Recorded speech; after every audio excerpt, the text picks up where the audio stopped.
at fingertips and hands. Okay, we've got Felix here, Danny here from New York. Kay is here. Cecilia Lissandro. Barbara Young is in town. Alan and Eddie are in Miami. And there's Pat Kincare. Good morning, Pat Kincare. Where's your hound? I don't see Fritz. Oh, there he is. Oh, there's Fritz. Okay.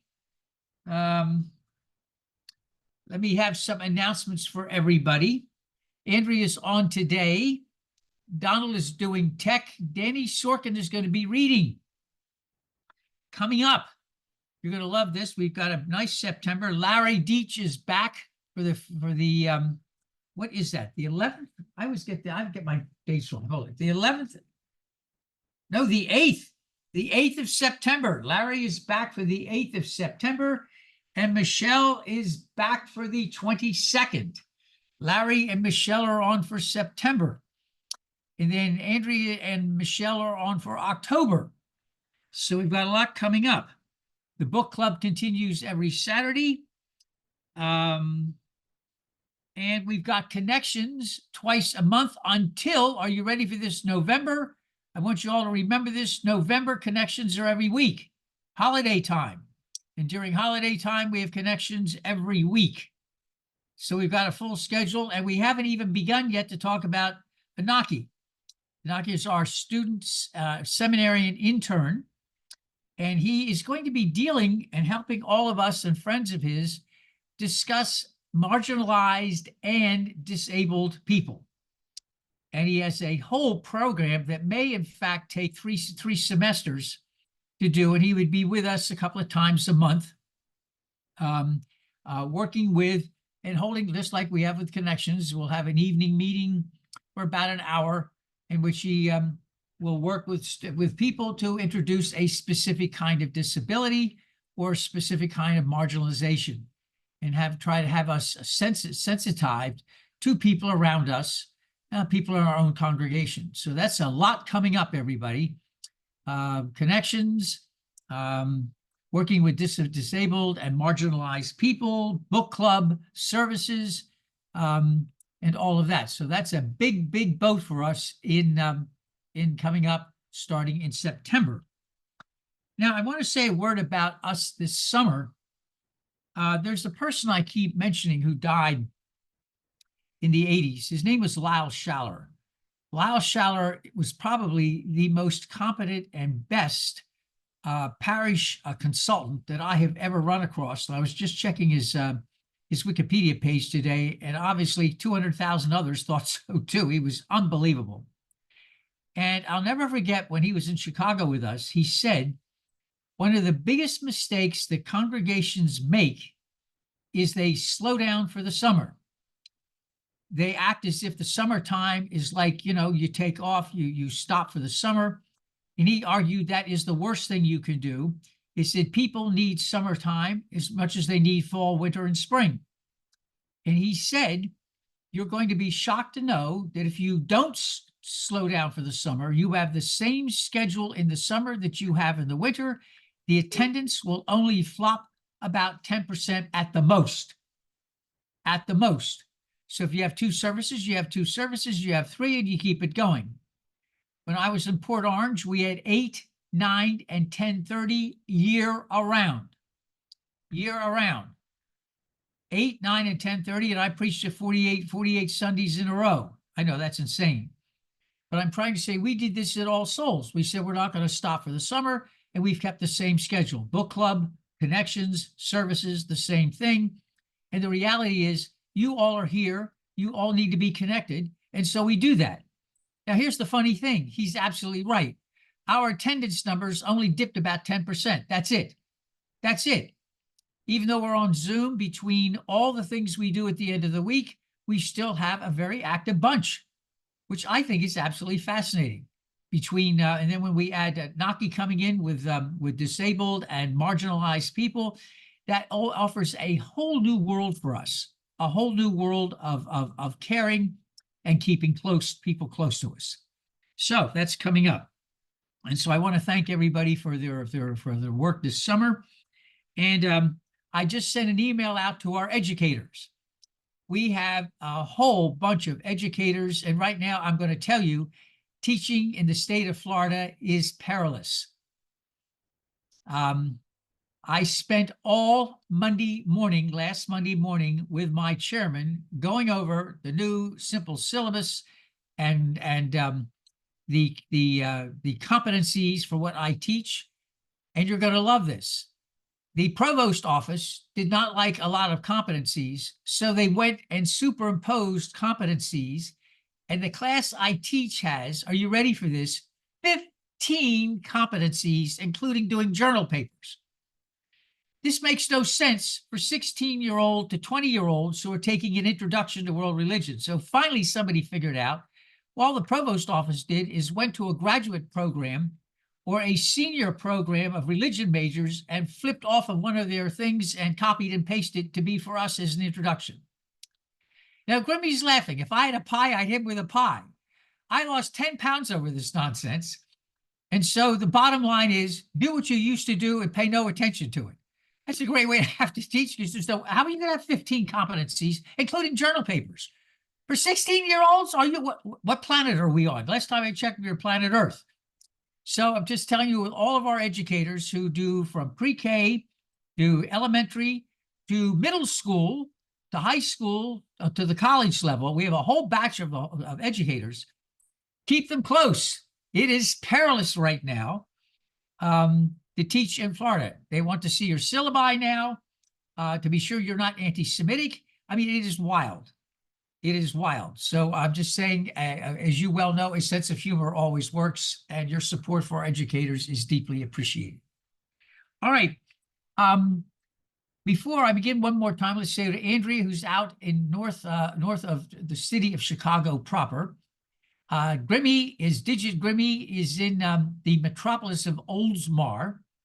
They've been grabbing up miles. They're now 4 square miles. Digit's father, by the way, was a delegate this week and saw all the stuff that was going on up front and close. Maureen, pardon me. Maureen and Pat are here. Pat's visiting from New York. Danny Sorkin is from Forest Hills. Felix is from Northwest Miami. John and Christine are out in Port Orange. Pam, good morning to you. Pam, also from New York, Forest Hills. There is Pat Kincaid from here. Kay Schweitzer from near Merritt Island. Cecilia Alessandro from down the street. Barbara Young from South Miami Heights. Alan and Eddie right now in Miami going towards Washington, D.C. Chris Lee is from Taiwan. A big hell shout out to Taiwan. Chris Diaz, our polymath, is here from Northwest Miami. Good morning, good morning, good morning to you all. Now, I have a very special lighting of the candle. I will try to keep my language appropriate and try to be politically correct. We saw a spontaneous reaction of a neurodivergent son this week. He spontaneously got up and cried and pointed out and kind of tried to say as best as he could, that's my dad. It was spontaneous. He has speech impediments and other things as well. And he was so moved, he got up. A provocateur, whose name will go unmentioned, immediately thought this was something to be ridiculed. Have we come to the point that somebody who is neurodivergent gets up and cries and points and tries to say, that's my dad, and rather than embracing and holding close and saying, wow, what a magnificent, just trying the best they can for the moment, and then to be ridiculed? The good news is the backlash was furious, and I was personally glad to see it. I want to light a candle today for all of the marginalized people that you and I probably forget we know, for all the divergent, neurodivergent people who we all know all the time and forget. Hold them close and join a backlash against people who would mock or ridicule people trying the best they can to be who they are. And in that note, I'd like to light a candle for all our marginalized, all our disabled, here and everywhere on this planet. May we love them and hold them close. May it be so. Amen.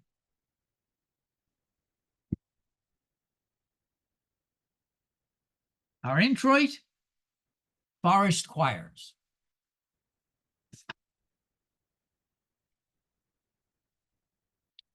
And if we would read together, welcome to a time of wonder and music that calls us home. Welcome to hear God's words that inspire and challenge, and to reminders that we are offered holy hospitality. Hospitality that teaches us how to open our lives to others, leading us to fully live open minds, open hearts, open doors, Selah. And for those of us who wish to read this opening prayer together, God of the widow of Zephyrath, God of Joseph the forgiver, we stand in awe of people who have showed hospitality in the midst of sacrifice and betrayal. Take us deep into the heart of hospitality.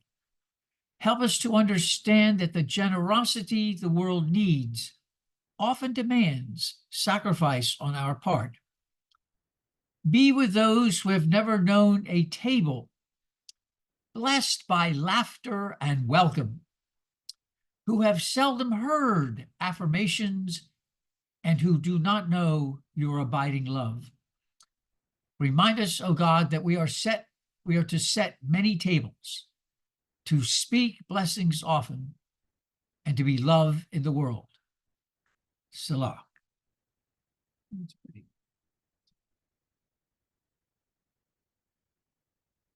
Our first reading today is read by Danny Sorkin. Danny, if you'd be so kind.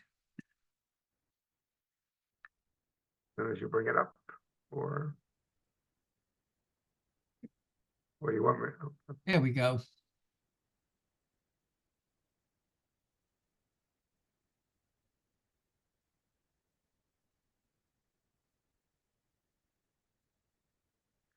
The Truth About Stories by Thomas King.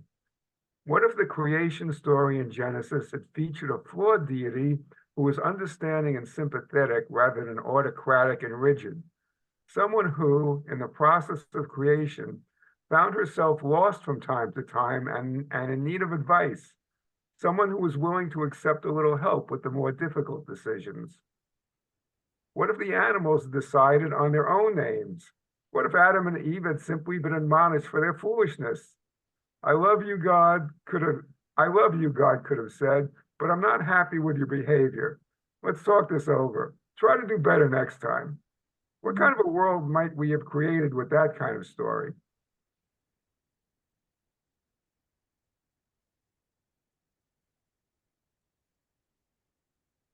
Our second reading this morning is also going to be read by Danny Sorkin. Okay, Declaration of Principles, Gakar, I'm pronouncing that right, Babylon 5, J. Michael Straczynski. The universe speaks in many languages, but only one voice. It speaks in the language of hope. It speaks in the language of trust. It speaks in the language of strength and the language of compassion. It is the language of the heart and the language of the soul, but always it is the same voice. It is the voice of our ancestors speaking through us, and the voice of our inheritors waiting to be born. It is the small, still voice that says, we are one, no matter the blood, no matter the skin. No matter the world, we are one. No matter the pain, no matter the darkness, no matter the loss, no matter the fear, we are one. Here, gathered together in common cause, we recognize the singular truth and the singular rule. We must be kind to one another because each voice enriches us and ennobles us, and each voice lost diminishes us. We are the voice of the universe, the soul of creation, the fire that will light the way to a better future. We are one. Thank you, Danny.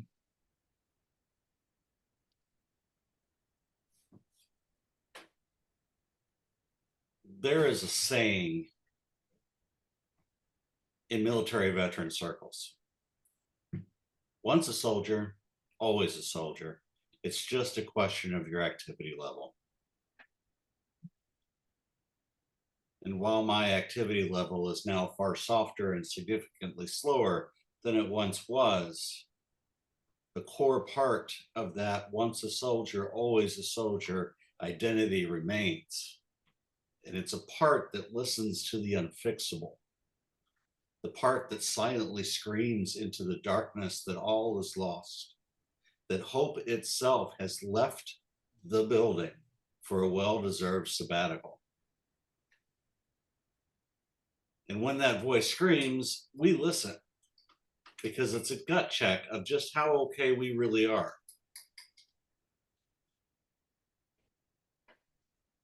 And I struggled to write this share because I was neck deep and heart blind with the grief of Orpheus's departure. That voice that screams into the void was screaming loud, loud, loud.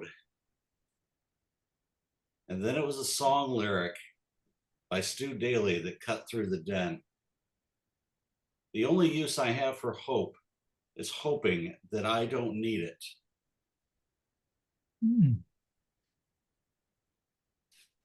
The gut punch, that gut punch of a chorus is set beautifully by its bridge.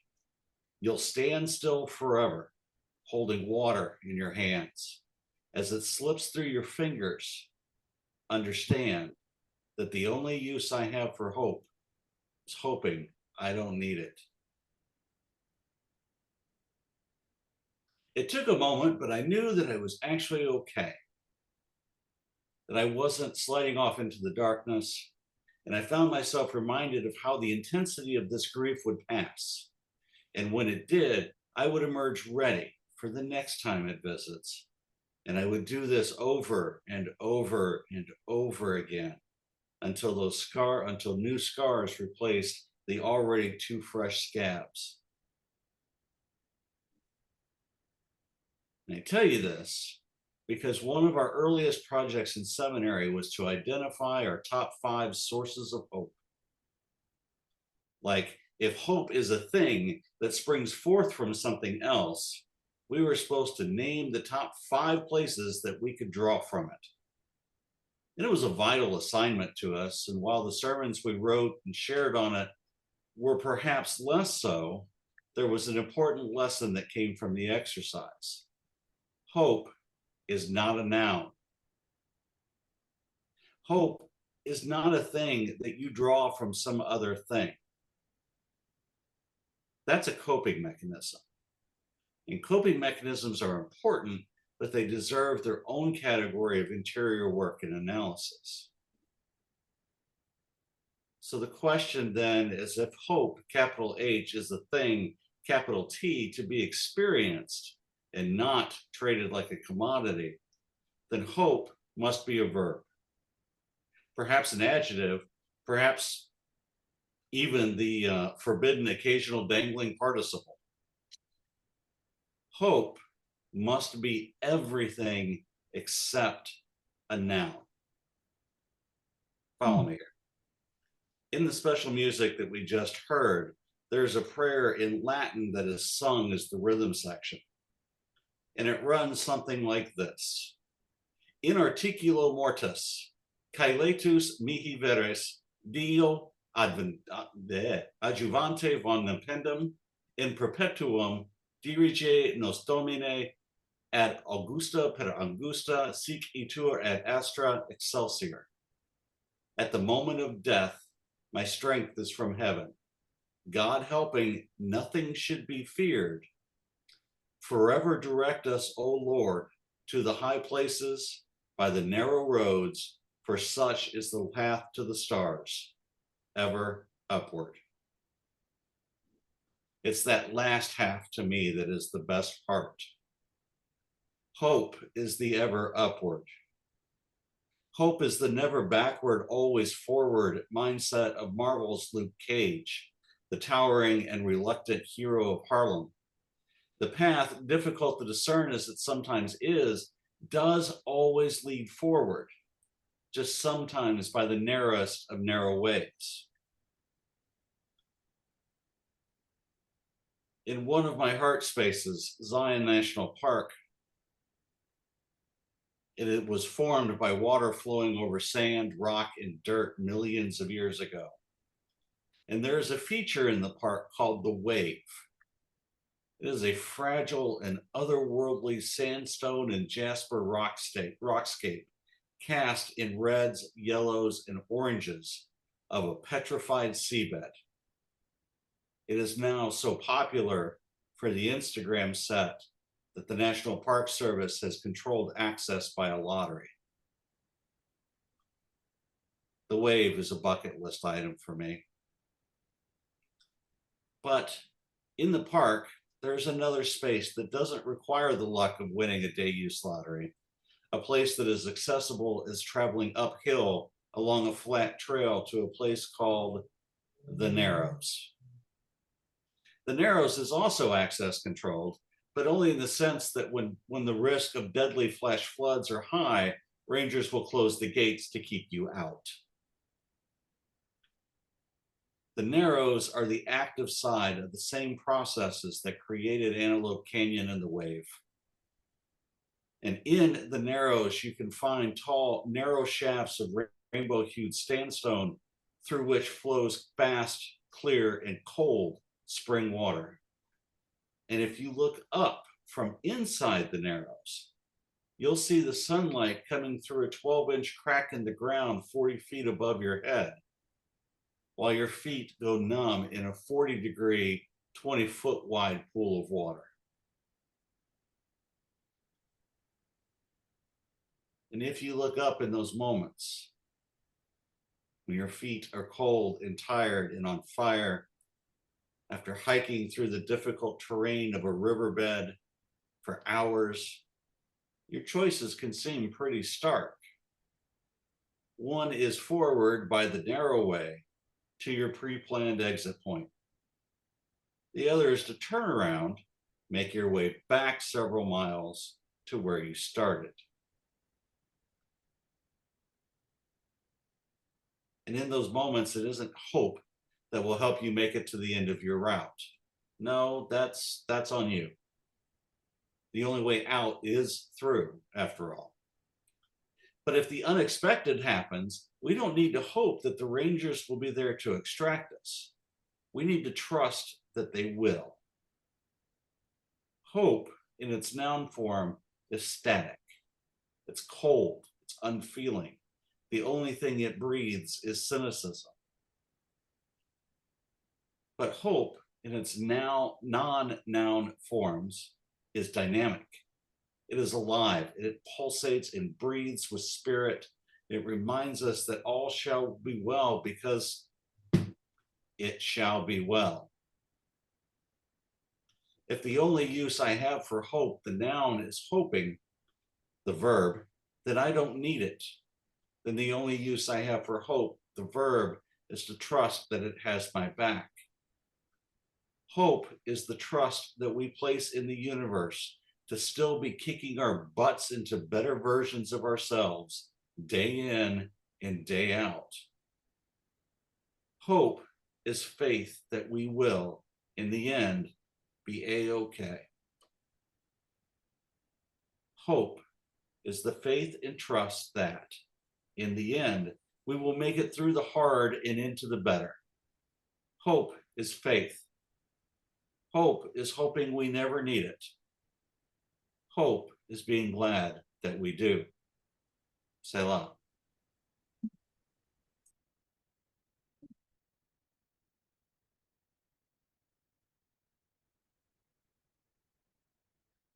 In our tradition, we were introduced to a ritual that had been around in our species for millennia. The humble carpenter from Nazareth would introduce to all sorts and conditions, including, I'm sure, neurodivergence and the marginalized. He was really good with the marginalized. Simple bread and simple cup.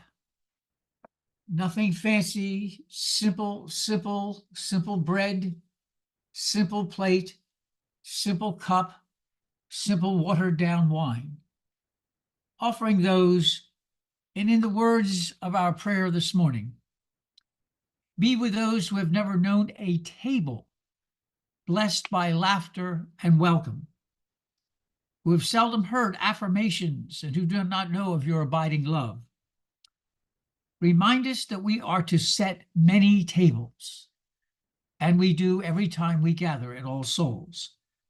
We are to set many tables and to speak blessings often, and to be love, and dare I say from our share this morning, hope as a verb. May we be love and hope in the world. Bread and cup to all. You are affirmed and loved here. May it be so. Amen. And now from the great theologian, Winnie the Pooh. Please, if you will, remember after me and say after me, promise me you'll remember. You are braver than you believe, stronger than you seem, and smarter than you think. God didn't promise days without pain, laughter without sorrows, sun without rain. But the divine did promise strength for the day, comfort for the tears, and light for the way. Andrea, if you'd be so kind as to lead the closing prayer.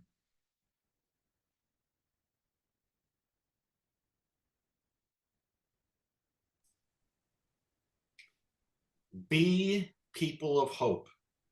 Let hope live in your heart and share that hope with all that you meet.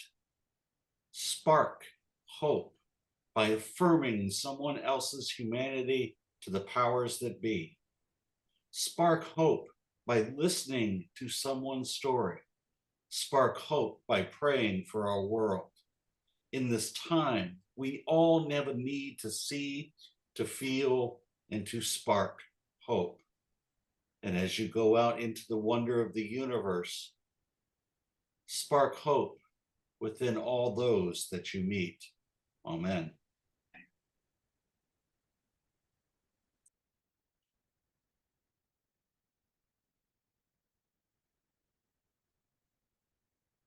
And now, as only we seem to be able to do, we blend an ancient Irish blessing with a Hindu greeting. May the road rise to meet you, and may the wind be always at your back. May the sun shine warm upon your face, and may the rains fall softly upon your fields. And when we meet again, may the divine in me greet and embrace the divine in you. May we go in peace and in hope. Amen. Well, thank you all for being here today. We've got, again, Digit on tech from the famous, yes, the famous heartland of Oldsmar, Florida. We've got Nick, Felix, by the way. Felix, good morning to you in Northwest Miami. Is it Northwest? North Miami. North Miami. John and Chris are here from Port Orange and sent me a very annoying thing about sandwiches. Thank you. I never going to look at a sandwich again the same way. Chris and John, Pat Kincaid from Miami, Danny Sorkin from Forest Hills, Gail and Tom from Port Orange, Nikki Lindquist from Cutler Bay, Pam is from Forest Hills, Andrea is from northwest of the city of Chicago, Maureen and Pat are here. Pat's from Forest Hills as well. Kay Schweitzer is in North Central Florida. Cecilia Alessandro is literally down the street from me. Barbara Young is here in South Miami. Alan and Eddie are here in Miami before they head off to Washington, D.C. Cindy and Larry Deach from Port Orange. Chris Diaz from Northwest Miami. Chris Lee is here from Taiwan. And the others who will be joining us by YouTube during the week. I hope you have a blessed week as we begin yet another fall season. Although down here it's so warm, I don't think we're going to know it's fall until December. Peace and blessings with you all, and thank you so much for showing up. Bless you all. May the day be grand. Bye-bye now, everybody. Bye-bye. Have a good one, everyone. Bye-bye, folks. Have a good week. Bye-bye. Thank you, Danny, for reading. You're welcome. Daniel. Thank you, Ken, and nice to see everybody. Thank you.